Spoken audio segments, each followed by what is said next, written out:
So I actually got 4 cases to talk about, right? So these 4 cases summarize about what you should really watch out for when you study exception. Okay, let me just go over what the 4 cases are, and then we'll dive into detail.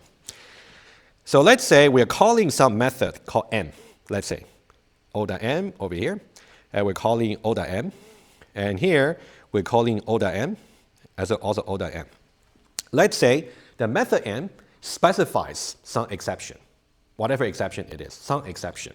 So now, the caller of this particular method has the option to either catch or specify. Okay? So on this particular page, we choose to catch. That's why you see a try and catch block and try and catch block around. Okay? So these 2 scenarios we're going to talk about, because the exception may not occur all the time.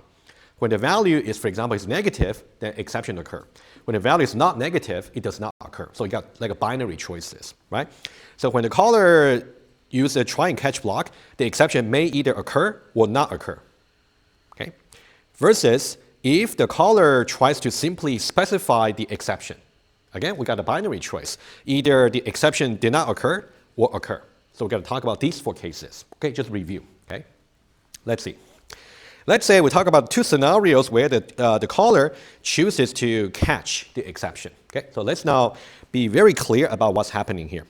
Let's say the input value for O.m this time is such that when I say normal, normal simply means it's not interrupted by the exception being thrown. So in this case, the exception is not thrown.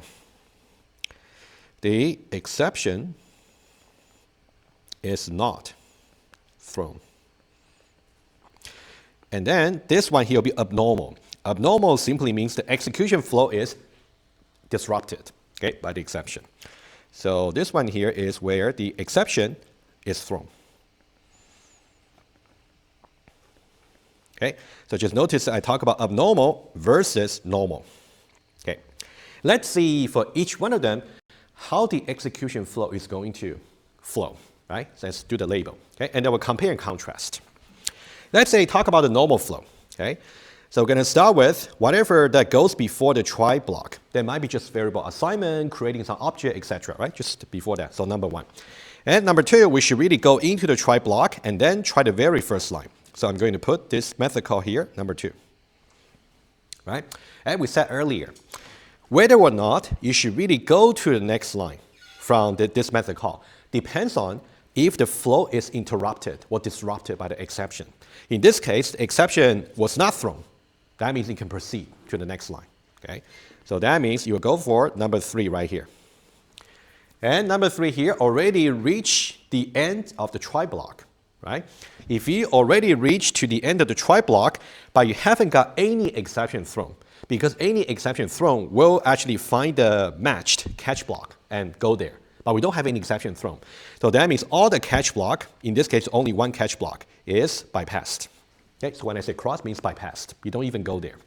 So what you go is, you can think about the whole try and catch statement is done. So outside of that, we still got some lines of code right here. So that would be number 4. So basically we're saying before and after the try and catch block, the code must be executed. And also if the method call did not throw any exception, in that case, we'll simply go to the next line. All right? So that's scenario number 1. Okay? Let's look at scenario number 2 in parallel. The first few steps or first couple of steps will be identical. We still have to execute before the try block, and then we got to go into the try block and then execute the method call. But now this time we assume that the method call is going to throw that exception. That means the flow will be disrupted. If that's disrupted, we're going to bypass the rest of the try block. And then we need to find out what the runtime, right? The runtime is going to find out which catch block can catch that particular exception. Since we assume it's going to be some exception, so some exception is going to match. So we go to the catch block and then execute whatever that's inside. Number 3. And notice that number 3 here, even though I only put a single label, but it can be arbitrarily complicated code you can write over here. But typically it wouldn't be that complicated, but we'll see some example today. Okay? So after number 3, basically catch block is done. So we're going to execute the rest of the code right here. All right, so let's now do some comparison. What do they share in common? They share in common, for example, number 1 here, number 1 here. And also the method call here. Okay, let me just say the method call here, the method call here. And then outside the try and catch block, outside the try and catch block. So this is what they are in common. What they are really different is about, this case, we'll proceed to the next line. In this case, we'll bypass and go to the catch block. So the pink ones really highlight the difference between normal versus abnormal flow. Okay, is it clear? Okay. So let me just make one more note for you, and then we can move on to the next 2 scenarios. So you can think about this part over here. We say that bypass the catch block because no exception occurred. Okay. On the other hand, what we bypass in the second scenario is a different part. We bypass the rest of the try block. Right? So here you can think about the rest of the try block bypassed because exception occur. Exception occur. All right? So these are the 2 scenarios. Okay, think about it. Okay.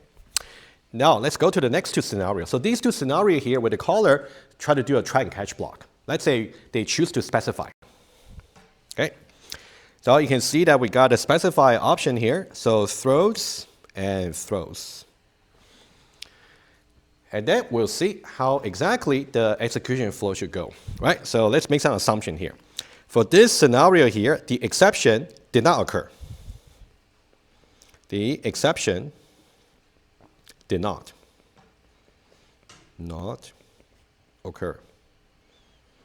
Versus the method throws that exception. In that way, the exception was thrown. Apparently, the flow will be disrupted on the right, but not on the left. Okay, let's see. This time, let me just try to kind of execute these 2 blocks of code in parallel so you can see more clearly. Okay, what would they share in common? So anything before the method call will be just the same, right? So we're going to have something like this. So number 1 here, number 1 here, number 2 here, number 2 here, number 3 here, number 3 here, and number 4 here, and number 4 here. Up to number 4, just the same. The difference is going to happen starting from line number 4. From line number 4, we call this method here, and no exception occur. So the flow should not be disrupted. So go to the next line. In that way, we're going to just number 5 and number 6. And then we're done with M1. On the other hand, this one here, because the exception actually occur. So that means from this point over here, the exception will be thrown to whoever is calling C1.M1. Exception disrupted the flow and thrown to the caller of C1.M1. And C1.M1 is the current method. Okay, let me visualize this one to you a little bit, but that's something you really already know, but I just want to make it more explicit. Let's use a call stack to see what's going on over here. You can see, let's say this is a call stack. Oh, sorry. Okay. Let's see what's happening here. Let's first of all think about what do we know. C1.M1 is the caller. And then the callee is C2.M, right? That's something I'm pretty sure you agree. And that one there would be C2.M. That's a callee, right? So how do you position these 2 methods on the call stack? The caller should go below the callee, right? That's something we know. So what we have is C1.M1 calls C2.M. And we might have some methods that call C1.M1 underneath it, right? How many methods? We don't know. based on the context. Okay? So what's happening here is C2.m over here throws some exception. And that one there actually will specify it. So that means this exception here will be thrown over here. Specify. And C1.m1 also chooses to specify as well. So this is why I said somehow this exception is simply thrown to the next method, which calls C1.m1, right? The caller. All right, so that's how you can see how things are going. Okay. So you can think about, let me just make it a little bit more precise for you on this diagram. So it's simply thrown to a method, right? We don't know what that method is, but that method was the one that calls C1.m1. Okay, like that. Okay, of course, there might be more methods underneath it in the stack, right? Not necessarily we're at the bottom. All right, I would say maybe the last scenario is slightly, well, it's not difficult when you look at the flow because you just ended right here, just got interrupted. But somehow to see exactly what the context is, you will need to visualize the stack for yourself.